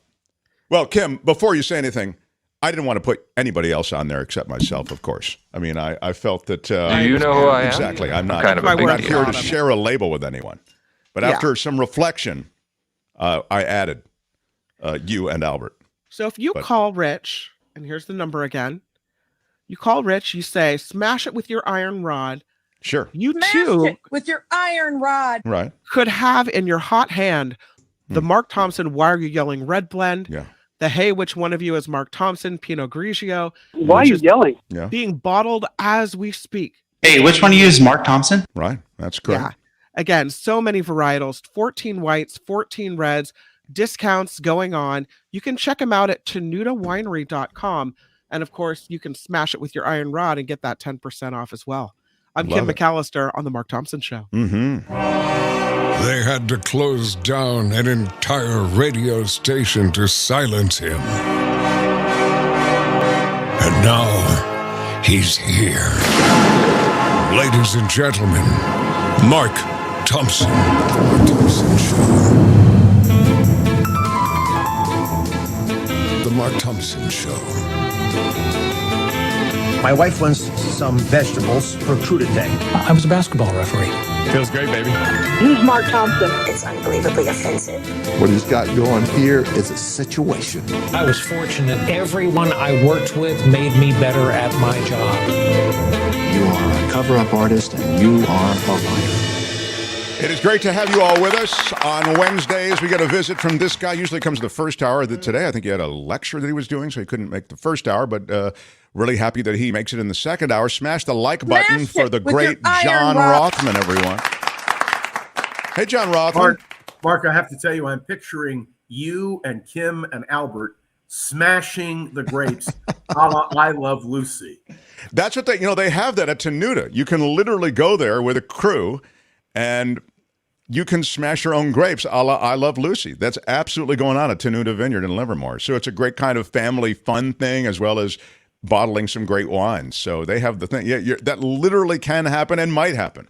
I'd love to go bottle. I'll tell you what. I'll go with Kim and Albert if we can get Rothmann to crush grapes with us. If we can work that out logistically, I'm all about that. We're gonna get Rothmann. Who is having that conversation? What's that, John? You might say I'm willing to toe the line. I do have a question. Wow. Do they also do grape juice? I will tell you that my particular Why Are You Yelling Red is one of the most respected wines in the entire Livermore Valley. Why are you yelling? Yeah. Yes. I wanted to get your thoughts today, John Rothmann. I know we talk oftentimes about geopolitical events, which I'm happy to touch on, as I am the world of Trump and the coming elections and national politics. But I really wanted to get your comments. In the first hour, I talked about this. It's a spiral of descent. I'm talking of descending into a bad place that the city of San Francisco seems to find itself in. The closing of the Whole Foods market, their flagship store, for safety reasons. They couldn't guarantee the safety of their employees. There's a sense in the city for all the reasons that I was detailing in the first hour and that you're all too familiar with, which is why I wanted to talk to you about it. There's a sense that San Francisco really may be on a kind of decline that we really can't pull out of. I wonder if you could speak to that. Well, first thing is that my son lives right there by the Whole Foods. He's in one of those apartment buildings. So I'm down there quite often. The closing of Whole Foods is absolutely shocking, but even worse is to walk down the street where my son lives on Mission and see the drug dealing going on right there. San Francisco needs a change in leadership. It needs to confront the fact that we have this serious problem. We need to have candidates who will seek political office, who will rise to the challenge. There needs to be better coordination in this city in terms of law enforcement. I spoke with one of my colleagues the other day who said there are two things that San Francisco has to do. It has to have clean streets, and it has to deal with the question of the homeless. And I agree that those are the two pressing issues. Clean streets are a serious problem. And let me also indicate to you that there needs to be a coordination of law enforcement in San Francisco. The chief of police, the sheriff, the district attorney, the city attorney, the public defender, all have to come together, and there has to be a common plan. There are many who ask the question, how do we confront this? Regrettably, the people of San Francisco voted to move the election for the next mayor to 2024. And London Breed has got her hands full in terms of trying to cope with these problems. I was interested to see that CNN is going to do a special hour on the problems of San Francisco. Once upon a time, we were the city that knows how. That's what we were told. It would seem now that we have serious problems. I intend to be in the center of the discussion about that. In fact, I was asked to moderate a panel dealing with whether or not there should be centers where people can have drugs administered in a safe way. There'll be a pro and a con. I am only moderating, but I think, Mark, these are very serious times for San Francisco. I am a fourth-generation San Franciscan, and as I like to point out, I was mayor of San Francisco in Youth in Government Day in 1966. Come on! Yep, the best run day in the history of San Francisco. And So I am deeply committed to being involved in this and actively in any campaign that evolves.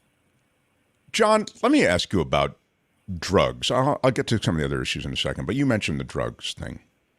You mentioned the debate that you're going to moderate. Where do you stand on safe spaces for those who are drug dependent?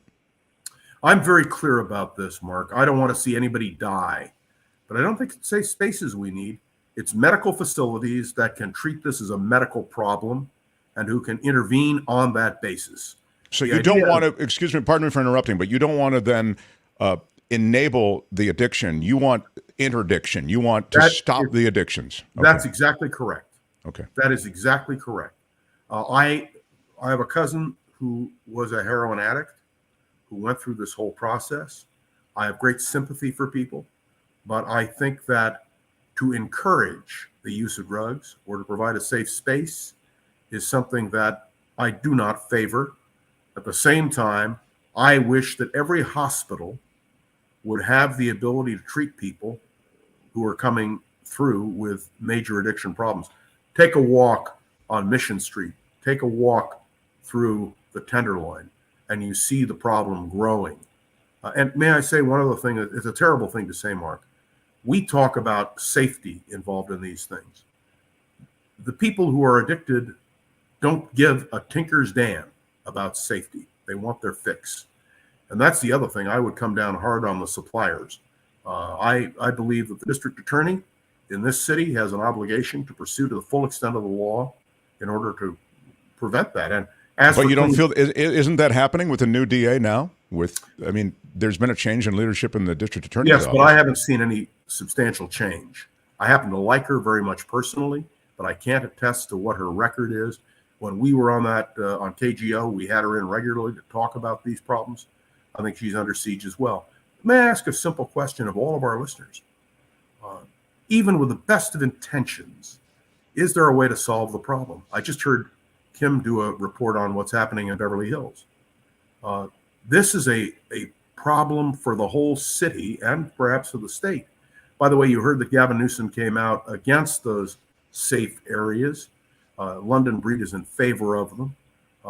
We have. But these are two things at odds with each other, John Rothman. It's you talk about how this problem is a contagion that's spread, as you suggest, to Beverly Hills, and as we were just saying. There's a sense that we are being overwhelmed, our communities, even the highest end communities, by this problem. So the safe spaces idea was to handle it so that you don't have these people shooting up on the street or doing whatever on the street, and that you don't have people dying on the streets of these cities and communities. So you can see how these two things are at odds with each other in a way. Except there's no such thing as a safe space. You and I understand that you can have those kinds of centers. It doesn't mean people will go to them. It doesn't mean that the streets will be cleaned. It doesn't mean any of that. Look, if I were mayor of San Francisco, I would move aggressively with hospitals, with healthcare, to try to provide treatment, because that's what's needed here. And if people don't want treatment, we are left with the same problem. The truth is, John, most don't want. Many addicts, as you know, and because even you reference your own family, you're dragging them kicking to screaming, if you can drag them at all to treatment. And that's why it's really a pointless exercise. I can tell you what we can do, and that is to make sure the streets are clean. And I am very much in favor of regular street patrols. We actually, when I was a kid, people were hired in San Francisco to sweep the streets. It wasn't the machine doing it. It was people who went out and who, by the way, served as social workers at the same time. I really think, Mark, this is a growing problem. And anybody who chooses to run for mayor of San Francisco is going to confront the fact that some of these problems are insoluble, but need to be addressed and need to be coordinated. The medical facilities, the legal aspects of this, all of this have to come together to try to deal with it. It doesn't mean we're going to have a magic wand to solve the problem, but that does mean, though, that when a Whole Foods or a Walgreens here in San Francisco has to close because there is no alternative to making sure that you can't steal and pilfer, there is something seriously wrong. And if I were mayor of San Francisco or district attorney of San Francisco, these people would be prosecuted. So that's what I wanted to get to. So you're saying then, and when we talk about these people, you would start sweeping those streets, that is scooping up all of those open drug abusers, and you treat it as a criminal offense. Is that the solution? It's a medical problem. Okay. That does have a criminal component. And therefore, law enforcement has to be involved with medical officials to try to deal with this problem. You cannot have businesses in San Francisco close because they're afraid to function.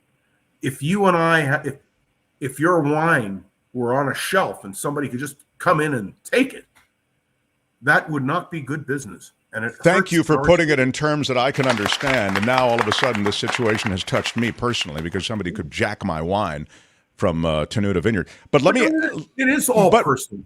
It is all personal. It should be. When you can't walk the streets or park your car, or then of course you're right, and you're seeing a disintegration of a world-class city potentially.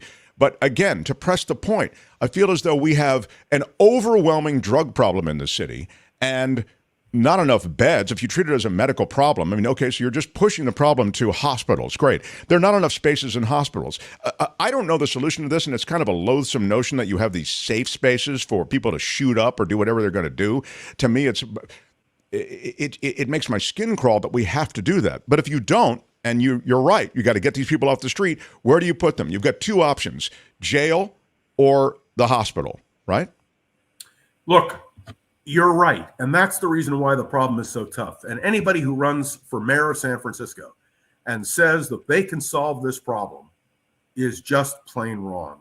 Because now it's not just a question of homelessness. It's not just a question of economics. It is a question of health and safety. And may I say, when I walk down the street, and frankly, people know who I am. They greet me.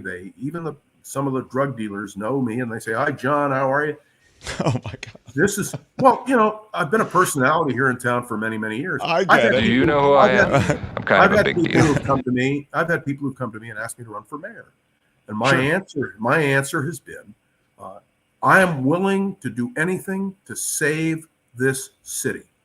And I say that publicly and clearly and precisely. The question is, what are the tools that we have to do what needs to be done? And there is no one, not the mayor and not potential candidates for mayor, who have a solution, meaning we have to come together to work as a community to try to resolve the issues. I have to tell you, when Kim opened with the story from Beverly Hills, I said to myself, this is a cancer that is spreading that needs to be treated quickly. But these are human beings, and I'm well aware of the fact that these are human beings. And even a person who is an addict is a human being who should be treated with dignity and care. But at the same time, we have to protect the city of San Francisco and its residents, the people who live here, who are law-abiding people. And when a Whole Foods can close or a Walgreens can close, and you see an impotence on the part of city government, we've got a real problem. And frankly, it needs to be addressed firmly and precisely and effectively. And that means the Board of Supervisors as well. One of the reasons, I won't get into my own. No, but that's a great point. I was just about to ask you, how much power does the mayor have in San Francisco? Very little. Exactly. But a mayor with the Board of Supervisors working together. But the political currents are such that it just isn't happening. But do you understand, this is a terrible blow. I have a friend who's coming out here, Irv Gelman, who's one of the leading political scholars in this country. He's written several books on Richard Nixon and on Franklin Roosevelt. The guy is a top-notch guy. He's coming out here, and I made his reservation for him. And he said, is it safe? And I said, Irv, I will tell you where it is not safe. But I will also tell you that, yes, San Francisco, by and large, is a city in which you can visit and feel safe. And I hope I am proven correct. I'd like to ding impotence. Oh, yeah. Okay, I'll ding it. You're absolutely right. Thank you, Kim. But isn't that, it's a terrible thing. I love this city. I've been involved in the politics of this city for decades. Of course. That's why I wanted to talk to you about it. I think it's exactly right. It's a sad, literally sad. It makes me sad. It's a world-class city, John. And honestly, I see, you see the limitations from a policy standpoint. You're really limited. If you were mayor tomorrow, I got to be honest. We got to clean up the streets. We got to get these drugs. Yeah, we all know that. But the actual policies that you have to craft to bring about those changes, I feel you're handcuffed as mayor or a public One would official. be handcuffed, and that's the reason why it cannot be one person. It has to be a team effort. And that's why, were I mayor, I would bring together all of the law enforcement people, all the medical people, and I would say, okay, let's construct a paradigm that can be a model for this city that can really effectively deal with the problem, recognizing that it won't solve the problem. It will only be a stopgap to try to improve where we are. But I can tell you, because of my son and where he lives and the fact that I was going into that Whole Foods with him, that this is one of the most profoundly disturbing situations. And they're not closing for any other reason than they feel their own employees are threatened. Exactly. That is absolutely appalling. I have a Walgreens in our neighborhood. Thank God we have a Walgreens. But they've closed 5 locations here in San Francisco because people aren't safe. Right. And that Whole Foods is magnificent. I mean, that was just a great store. Paradigm And is a big word. it's only about a year. It's only about a year old. And that is another serious question. Who in their right mind in certain neighborhoods of San Francisco would choose to open a business? And what does it mean when you can't have a business in an area for the people who live there? It is a domino effect across the city. Now, I was asked, do I blame London Breed? Look, I blame all of us, but the mayor of San Francisco certainly is the point person on this, but she is joined by all of her predecessors.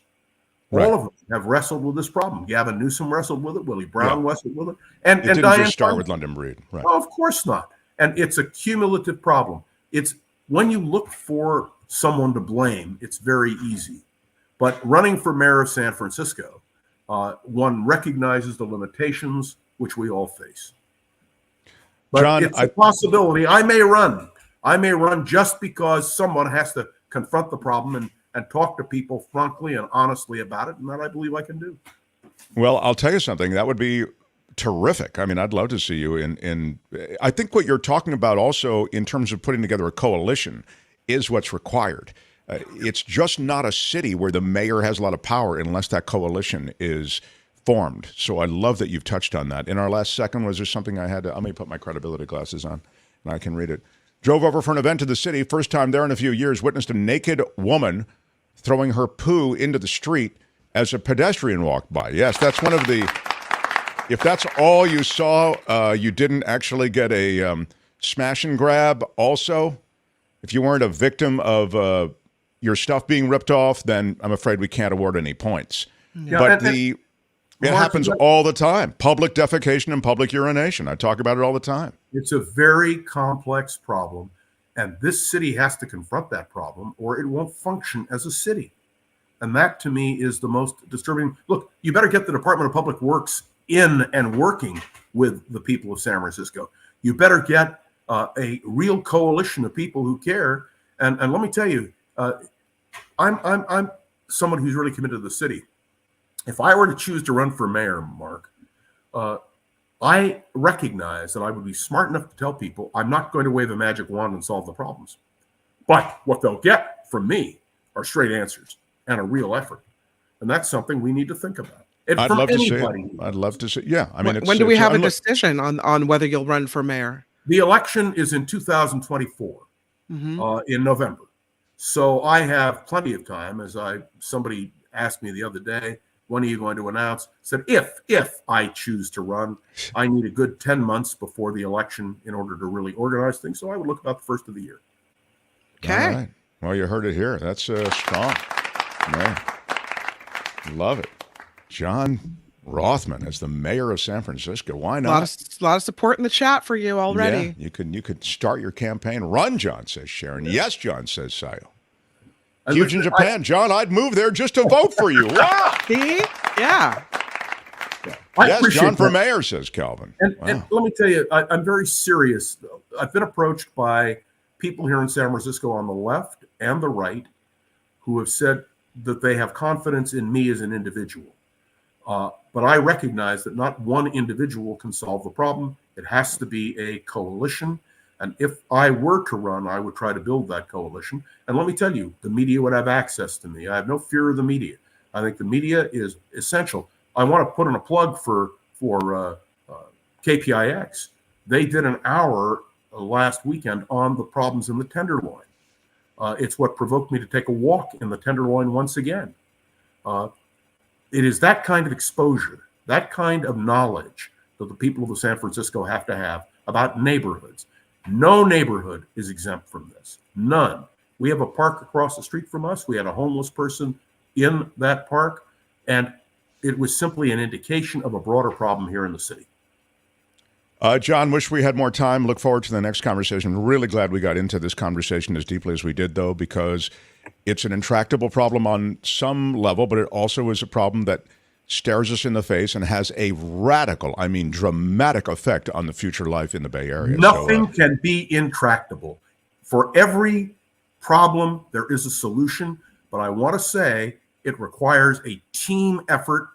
It will require a lot of leadership and a lot of struggle, and yes, arguments, which are great in order to try to solve the problem. And Mark and Kim, thank you very much. And if I had a bottle of your wine here, or let's make it grape juice, I would drink it toast to Mark Thompson. Intractable is a ding word, though. You're right. John Rothmann, the great one. All right, John. Stay in touch. We'll see you next week at your regular time. Yep, and look at Kim, please. Please notice she is holding up that bottle. Find out if they're going to bottle grape juice, too, will you, please? No.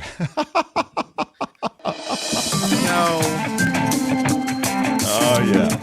We got to finish up. Ladies and gentlemen, I'm Shadow Stevens, and this is the greatest radio show in the history of the world. Yes. The Mark Thompson Show. All right. It's in all the record books. Look it up. The Mark Thompson Show. Well, we have to finish up, actually, and I love what we're doing, but we have to finish up. I will mention that I got a super sticker from Ann Herring for $20. Big Dan Ashley shout out. Big shout out. Yeah. Nice. Thank you, Ann. Sharon Kidd, great supporter, great viewer. Thank you, Sharon. Out. Big shout out to Sharon. The pride Sharon of with Willett. 2 R's. Love it. Trevor, thank you for $20 super sticker. Trevor Max. Big shout out. Big shout out. Thank you. Wow. Stephen also. Stephen Armonger, hello. Big shout out. Thank you, Stephen, for $20 bucks. you. We are crowdfunded. It all matters. Thank you, Kelly Malloy. Thank you so much. For the $10 super sticker, and Daryl for the $5 super sticker. Thank you so and much. John with $1. So much. You've all humbled me, really. Nikki Madoro's got a big show coming up. You can read that while I radically move this that just arrived. Do you want to tell us what's happening on the Nikki Madoro show? Yeah, talking again about the city of San Francisco. We'll look at Elon Musk and the future of Twitter. He did an interview on the BBC. He says Twitter is just breaking even. We'll talk about Twitter and what's happening with that. I love it. Also, Clark Reed will be on with a tech Clark report. Reed, indeed. The EPA on electric vehicles. And Nikki's been looking for the best coffee cake around, and we'll see if she found it. The coffee cake. We have processes and protocols and standards. Of course. I want to thank, and a special shout out, as you kids say, to Trevor in Concord. Big shout out. Because I mentioned that Arnold thing. I said, that you're welcome would be a good drop, maybe. Right. And he's not sure if he's a good drop, but he turned it around for me right away. How about that? Wow. Making me look bad. Thank you. Yeah, I think it's not a good drop. But he also sent this from the other day. That was like a cacophony of sound. That was like a cacophony of sound. No, that's a good drop. And he had one for Tony also. Hold on, everybody. Let's figure out what's going on. I actually love that drop. Hold on, the Tony one is rich. I like it. The Tony one may be the winner. I agree. All right, everybody. Hold on, everybody. Let's figure out what's going on. And the last one, I think he's so calm, right? Oh my God! By my parents for my whole life. I've been lied to for my whole life. Jacob said. That's my son. Wait, play that one again. Yeah. I'm being lied to by my parents for my whole life. Yeah. I'm being lied to by my parents for my whole life because Kim had told him the Easter Bunny was real. I'm being lied to by my parents for my whole and the discovery that the Easter Bunny may not actually exist in the way that he had understood it to. What you miss with just the sound is the big crocodile tears that were Yes. Hold on, everybody. rolling Let's down figure out his what's little going on. cheeks. Yeah, I do love it. I do love it. Sounds like a cute kid. I told Kim she needs to tell him, Jacob, I have way bigger lies planned for you than that. Are you kidding? Yeah. What?